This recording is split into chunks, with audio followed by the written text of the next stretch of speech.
நம்புகின்ற கடவுள் மரித்தோரின் கடவுள் அல்ல, வாழ்கின்ற வாழ்கின்ற கடவுள். அந்த கடவுளிடம் நாம் கேட்கின்ற பொழுது நமக்கு இல்லை என்று சொல்ல மாட்டார். ஏனென்றால் கேளுங்கள் உங்களுக்கு கொடுக்கப்படும் என்று நமக்கு வாக்குத்தத்தம் கொடுத்திருக்கின்ற கடவுளிடம் கேட்போம், பெற்றுக்கொள்வோம். கிறிஸ்து மிகவும் பிரியமானவர்களே, பாஸ்கா என் கிழமையில் முதல் நாளாகிய திங்கள் கிழமையில் நாம் இன்று இருக்கிறோம்.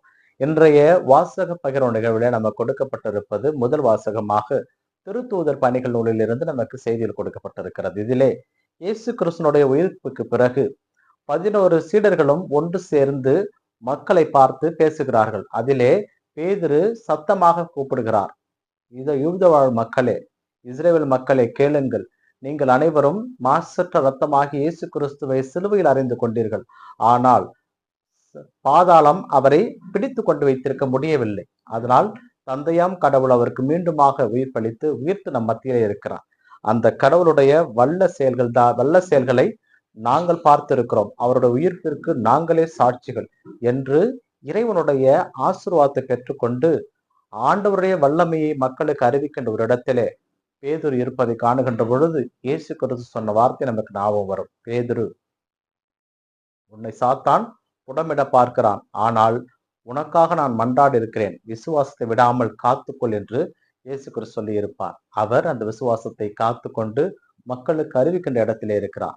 நமக்கும் கடவுள் ஆசீர்வாதத்தை வழங்கி இருக்கிறார். அந்த ஆசீர்வாதத்தை நாம் எப்படி பயன்படுத்த போகிறோம்? சாத்தான் நம்மை புடமிட காத்து கொண்டிருக்கிறான், ஆனால் இறைவனுடைய வல்லமையிலால் அனைத்தையும் நாம் வென்று விடலாம் என்ற நம்பிக்கையோடு வாழ்கின்ற பொழுது இறைவனுடைய ஆசை நம்மோடு தங்கும். இன்றைய நற்செய்தி வாசகத்திலே மத்தேயு நற்செய்தி வழியாக ஆண்டவர் இயேசு கிறிஸ்து தன்னுடைய உயிர்ப்புக்கு பிறகு ஒவ்வொருவராக சந்திக்கிறார். அவரை கல்லறையில் பார்க்க சென்ற சீடர்கள் அவரை காணாது அச்சமுற்றார்கள். ஆனால் அவர்களுக்கு ஒரு சந்தோஷம், ஆண்டவர் உயிர்த்தெழுத்து விட்டார் என்கின்ற சந்தோஷம். ஆனால் இயேசு கிறிஸ்து அவர்களை எதிர்கொண்டு, என் சகோதரரிடம் போய் சொல்லுங்கள், அவர்களை கலிலேயாவுக்கு வர சொல்லுங்கள், அங்கே அவர்கள் என்னை காண்பார்கள் என்று இயேசு கிறிஸ்து அவர்களை திடப்படுத்துவதை பார்க்கிறோம்.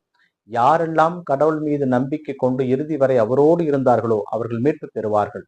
அந்த இயேசு கிறிஸ்து நமக்கும் ஆசி வழங்க காத்து கொண்டிருக்கிறார்.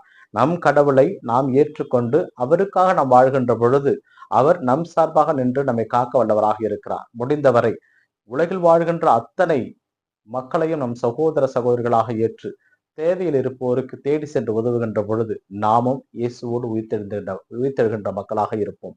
முடிந்தவரை பழையவற்றை களைந்துவிட்டு புதியவற்றுக்கு நாம் கடந்து செல்வோம். ஏனென்றால் பொய்யும் புரட்டும் வாழ்வு கொடுத்து விடாது.